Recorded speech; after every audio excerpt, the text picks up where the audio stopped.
4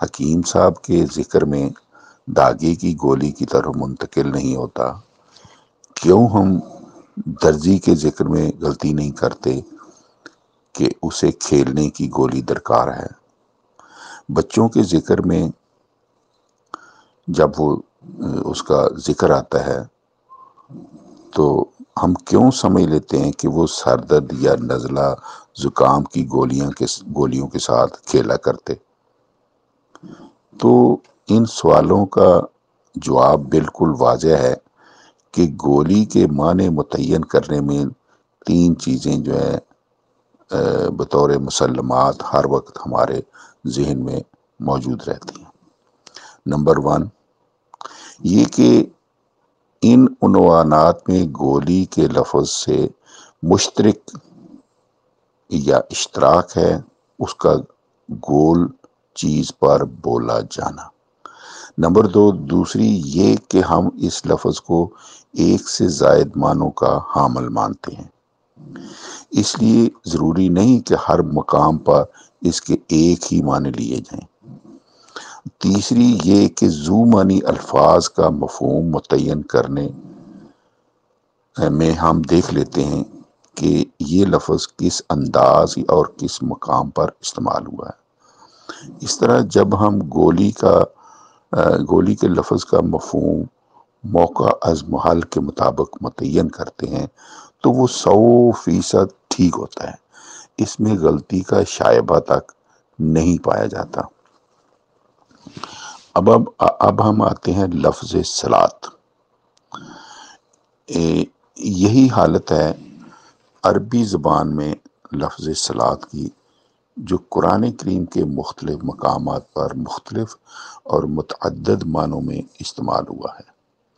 ہر مقام پر موقع محل کے مطابق الگ الگ معنی دیتا ہے، اس لیے سب سے پہلے لفظ صلاۃ کے متعلق یہ جاننا ضروری ہے کہ اس کے مختلف معنوں میں جو وجہ اشتراک وہ ہے کیا۔ اس کے علاوہ یہ چیزیں بھی ذہن میں بطور مسلمات موجود ہونی چاہیے کہ صلاۃ ذو معنی لفظ ہے، یعنی یہ چیزیں میں سامعین ناظرین سے ریکویسٹ کروں گا کہ اس کو اپنے ذہن میں بٹھا لیں کہ صلاۃ جو ہے ذو معنی لفظ ہے۔ اس کے معنی متعین کرنے سے پہلے یہ دیکھنا ضروری ہے یہ کس انداز سے استعمال ہوا ہے، ورنہ محل استعمال کو نظر انداز کر کے مفہوم متعین کرنے پر وہی مثال صادق آئے گی کہ حکیم صاحب تو مریض کو مشورہ دیتے ہیں گولی کھا لو، سر درد دور ہو جائے گی، اور مریض 3 کی گولی کھانے کو تیار ہو جاتا ہے، نہ رہے سر اور نہ درد۔ اب لفظ صلاۃ کا عام مفہوم، ہمارے ہاں لفظ صلاۃ کے معنی صرف نماز لیے جاتے ہیں، حالانکہ قرآن کریم میں یہ لفظ نماز کے علاوہ اور بھی بہت سے معنوں میں استعمال ہوا ہے۔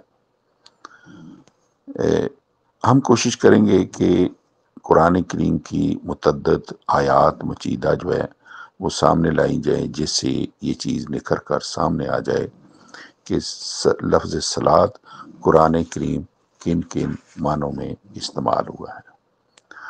لفظ صلاۃ جو ہے یہ 6 حرفی مادہ ہے، صاد، لام اور واو، سلو، اور اس کا 6 حرفی مادہ ایک اور بھی ہے، صاد، لام، یہ، صلاح۔ اس کا معنی ہے پیچھے پیچھے آنا۔ چنانچہ گھوڑ دوڑ میں جو گھوڑا اول آنے والے گھوڑے کے عین متصل پیچھے پیچھے آ رہا ہو اسے مسلی کہتے ہیں، اور چونکہ عام حالات میں کسی کے پیچھے پیچھے آنے میں محبت کا جذبہ پایا جاتا ہے، اس لیے صلاۃ کا بنیادی معنی محبت و رحمت، یعنی محبت و رحمت ہے، اور قرآن کریم نے صلات کے انہی معنوں کو بنیادی حیثیت دی ہے۔ تو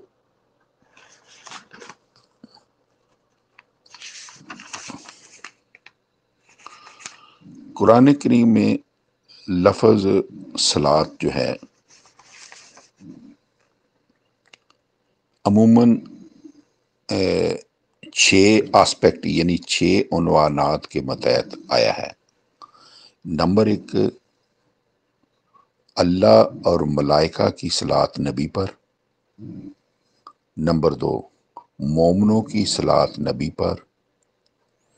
تیسرا، نبی کی صلات مومنوں پر۔ چوتھا، جانداروں خصوصاً پرندوں کی صلات۔ نمبر 5، نبی اور مومنوں کی صلات اللہ کے حضور میں۔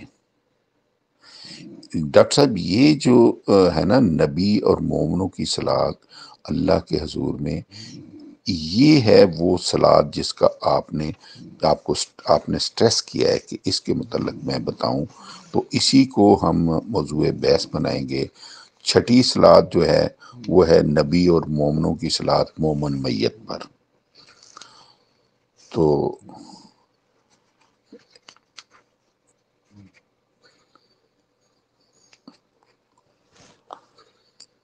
یہاں تک اس کا تعلق ہے، تو یہ تو میں بتا چکا ہوں۔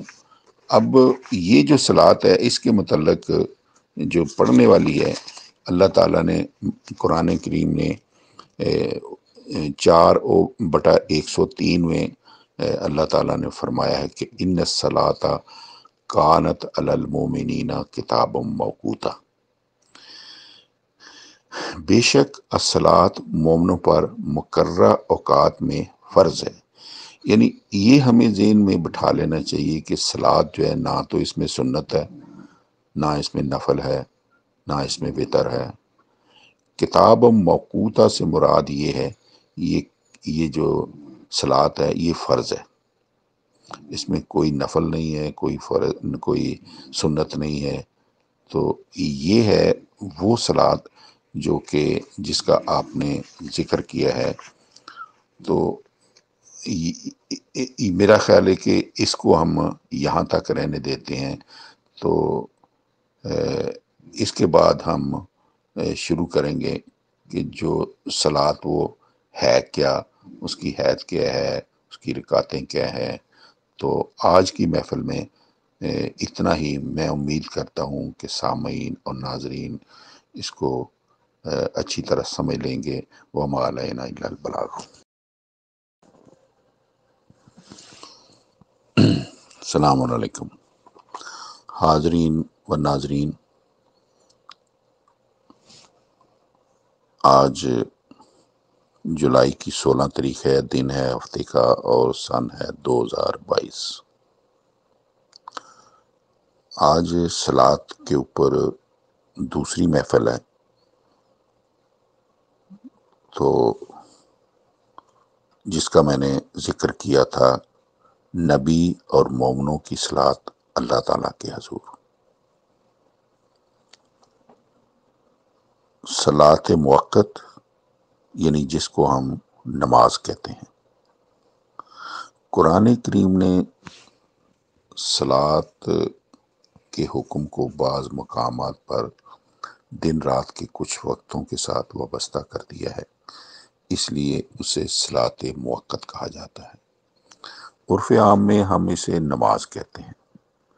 نماز جو ہے یہ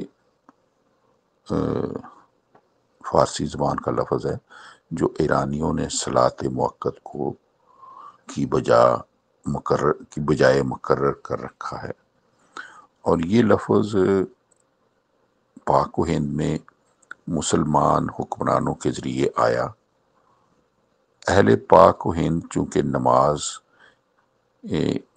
کی بجائے اپنی زبان کا کوئی لفظ ایجاد نہیں کر سکے، اس لیے صلات موقت کے لیے ہمارے ہاں نماز ہی کا لفظ رائج چلا آتا ہے۔ اس دور میں نماز پر بے انتہا اعتراضات کیے جاتے ہیں، بعض اعتراض ایسے ہیں جو سرے سے نماز کے انکار پر مبنی ہیں، اور بعض ادائیگی کے طریقہ اور اس کی ادائیگی کے وقتوں کے متعلق ہیں۔ یہ جملہ اعتراضات کے جواب ہم کوشش کریں گے کہ اپنی محفل میں اس کو ایڈریس کریں۔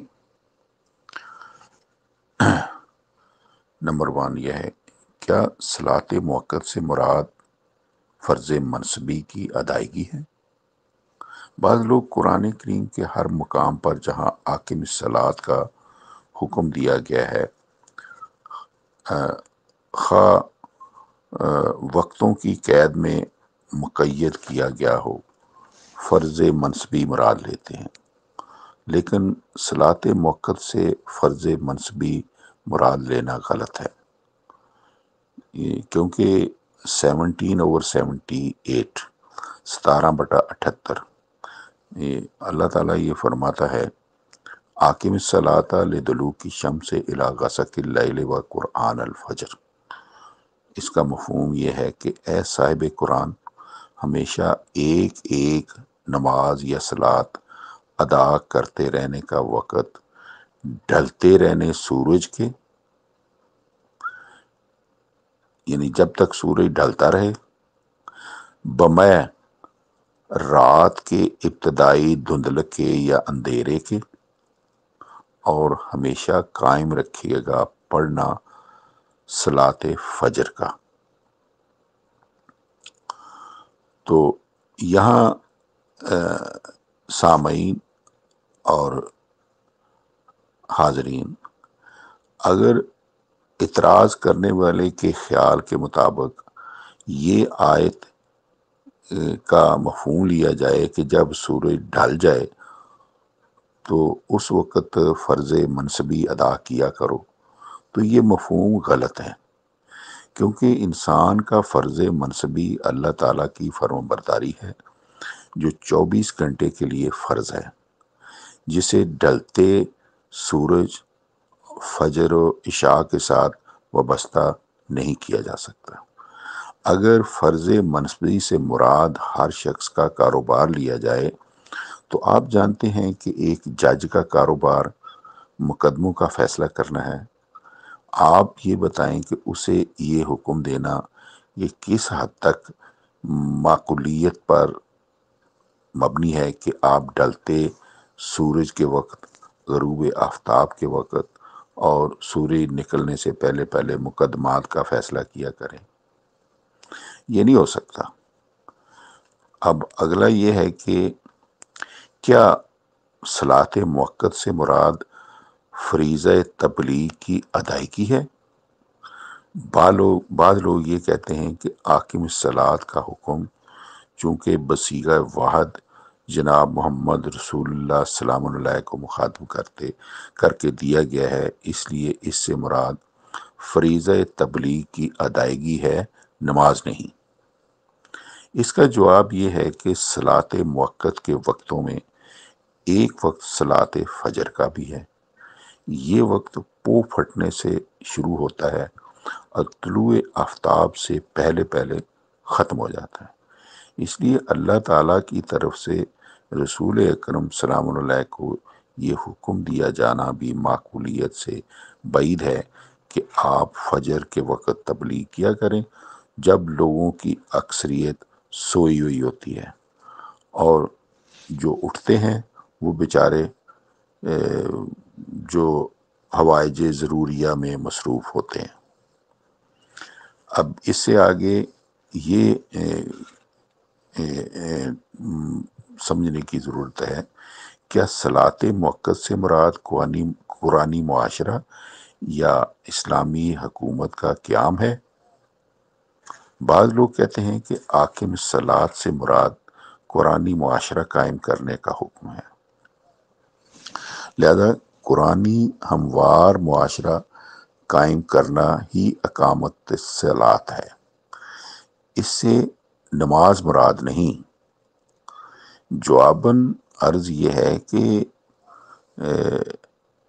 میں پہلے عرض کر چکا ہوں کہ اقیم الصلاۃ لدلوک الشمس، اس میں ڈھلتے سورج رات کے پہلے اندھیرے اور فجر کے وقت صلاۃ قائم کرنے کا حکم دیا گیا ہے، لیکن قیام معاشرہ کو ان وقتوں میں سے کسی بھی وقت کے ساتھ وابستہ نہیں کیا جا سکتا، کیونکہ اسلامی حکومت کے قیام کے لیے سورج ڈھلنے کا انتظار نہیں کیا جاتا، بلکہ حالات کی سازگاری کا انتظار کیا جاتا ہے۔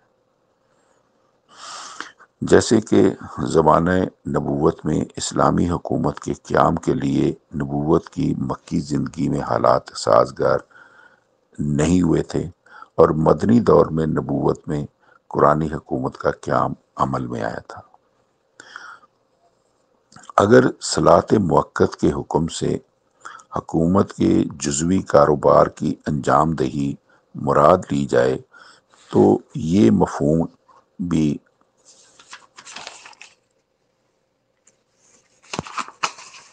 مشاہدات کے ترازو پر پورا نہیں ہوتا تھا، کیونکہ حکومت کے تمام شعبوں، عدلیہ، انتظامیہ، تعلیم، ڈاک، تار، شفاخانوں کا کاروباری وقت قبل دوپہر ہے، ان کے لیے سورج کے ڈھلتے رہنے کا انتظار نہیں کیا جا سکتا، فلہذا صلاۃ موقت کے حکم سے نہ قرآنی معاشرہ کے قیام کا حکم مراد لینا ہے صحیح ہے، اور نہ حکومت کے جزوی کاروبار لینا درست ہے۔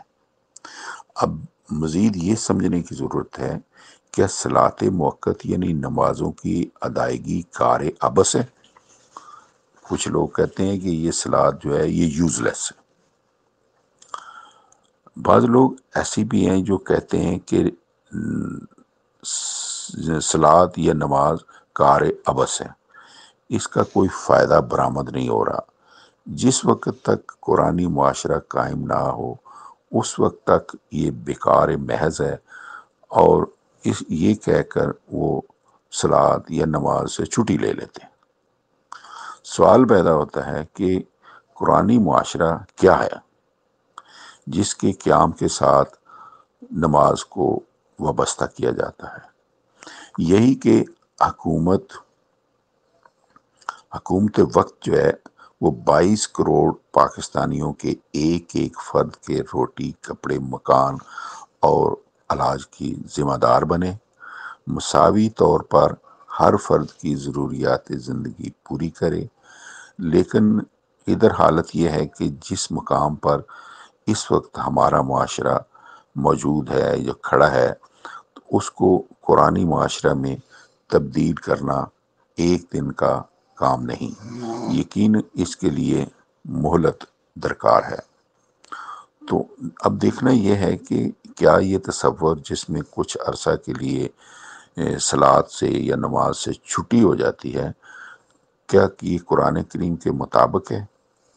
گزارش ہے کہ صلاۃ ایک ایسا اٹل حکم ہے جو کسی بھی صورت میں معاف نہیں ہوتا، یہاں تک کہ اللہ تعالیٰ خطرہ جان کے وقت بھی صلاۃ جو ہے وہ معاف نہیں ہے۔ اس کا ذکر 2/238 میں اللہ تعالیٰ ذکر کرتا ہے، حافظوا علی الصلاۃ والصلاۃ الوسطی وقوموا للہ قانتین فَإِنْ خِفْتُمْ فَرِجَالًا أَوْ رُكْبَانًا۔ تمام نمازوں کی عموماً اور درمیانی نماز کی خصوصاً حفاظت کیا کرو، اور قیام کیا کرو اللہ کے لیے اس کے حضور میں دعا کرتے ہوئے، قانتین دعا کرتے ہوئے۔ پھر اگر تمہیں کوئی خوف ہو تو صلاۃ ادا کیا کرو، اگر تم پیادہ پا سفر کر رہے ہو تو پیادہ پا چلتے ہوئے، اگر سواری پر سفر کر رہے ہو تو سواری پر چلتے چلتے۔ اب سامعین غور فرمائیں، صلاۃ وسطیٰ کے لفظ سے ظاہر ہے کہ یہاں پر اسی صلاۃ کا حکم دیا گیا ہے کہ جو وقتوں کی قید میں مقید ہے، اور اس کی تاکید کے انداز پر بھی ہمیں غور فرمانا چاہیے کہ مومن پا پیادہ یا سواری پر سفر کر رہا ہے، صلات کا وقت ہے، ڈاکوؤں، رہزنوں، موذی جانوروں کا خطرہ لاحق ہو جاتا ہے، اب پورے آداب و شرائط کے ساتھ صلات ادا کرنے کے لیے ٹھہرتا ہے تو جان کا خطرہ ہے، اگر نہیں ٹھہرتا تو صلات کا وقت ضائع ہونے کا خطرہ ہے۔ ایسے مشکل وقت پر بھی صلات معاف نہیں ہوتی۔ حکم ہوتا ہے کہ چلتے چلتے صلات ادا کر لیا کرو، وضو، طہارت، قیام، رکوع، سجدہ سب معاف، لیکن اقرار ربوبیت کے الفاظ جو اصل نماز ہیں ضرور چلتے چلتے ادا کر لیا کرو۔ اب بتائیے، جب نماز جان کے خطرہ تک کے چند منٹوں کے لیے ملتوی نہیں ہوتی تو اسے قرآنی معاشرہ کے قیام تک کہ نامعلوم وقفہ کے لیے کس طرح ملتوی کیا جا سکتا ہے؟ لہذا کسی بھی بہانے سے نماز سے چھٹی لینے کا تصور جو ہے یہ غلط ہے۔ میدان جنگ میں بھی صلات جو ہے، نماز جو ہے یہ معاف نہیں ہے۔ مومنوں کی جماعت اعلی کلمت الحق کے لیے میدان جہاد میں نکلتی ہے، فوجیں آمنے سامنے ڈیرے ڈالے پڑی ہیں، ایسے وقت پر اگر مومن مجاہد نماز با جماعت ادا کرنے کے لیے کھڑے ہو جائیں تو دشمن یک بارگی ٹوٹ پڑیں گے اور انہیں ختم کر دیں گے۔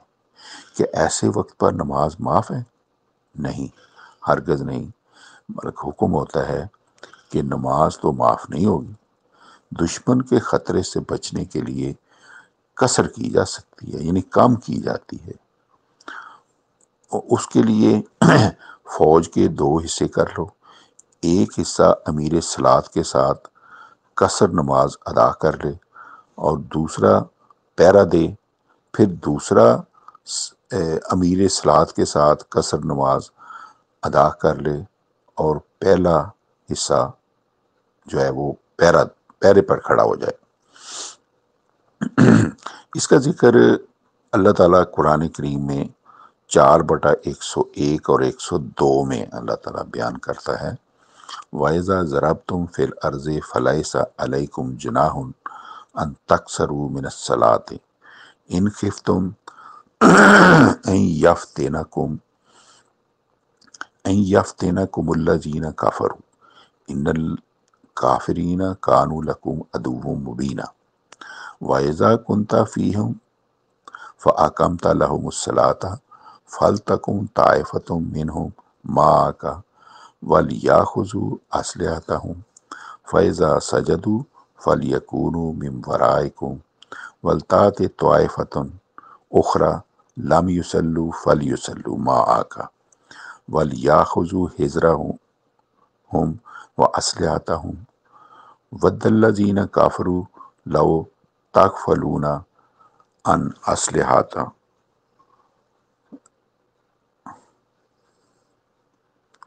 وَأَمْتِعَتِكُمْ فَيَمِيلُونَ عَلَيْكُمْ مَيْلَةً وَاحِدَةً۔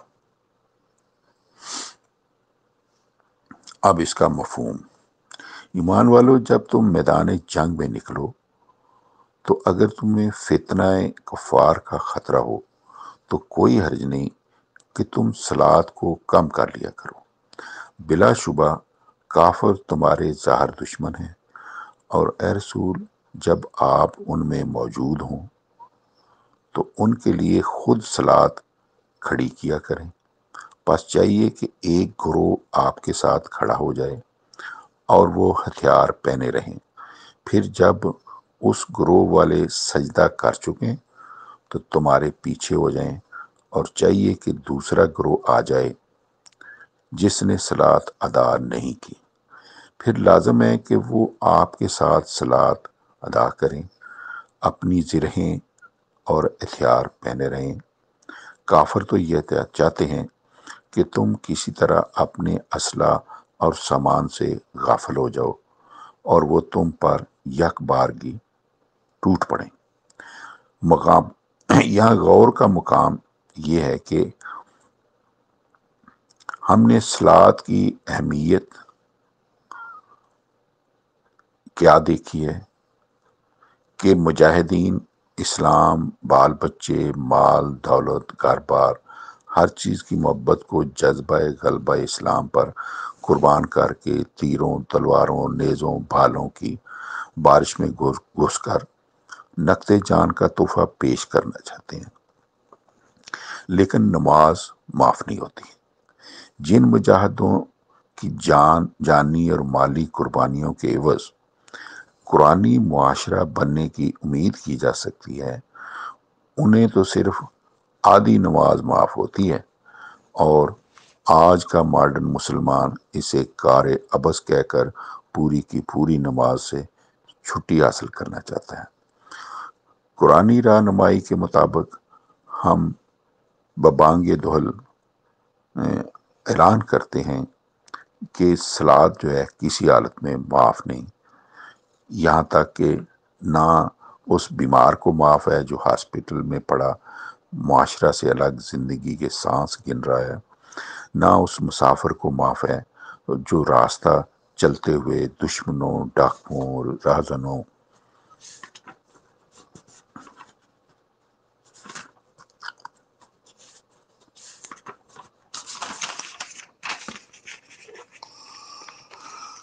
موذی جانوروں کے خطرہ سے دوچار ہو چکا ہے۔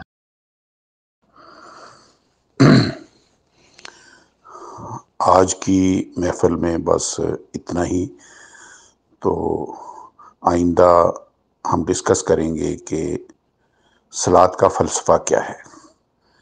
جب تک کے لیے اجازت، وما علینا الا البلاغ، فی امان اللہ۔ حاضرین، ناظرین و سامعین، اسی کے ساتھ آپ سے اجازت چاہیں گے، جلدی نئی نشست کے ساتھ آپ کی خدمت میں حاضر ہوں گے۔ تب تک کے لیے اجازت دیجیے۔ اللہ آپ کا اور ہم سب کا حامی و ناصر ہو۔ پاکستان زندہ باد۔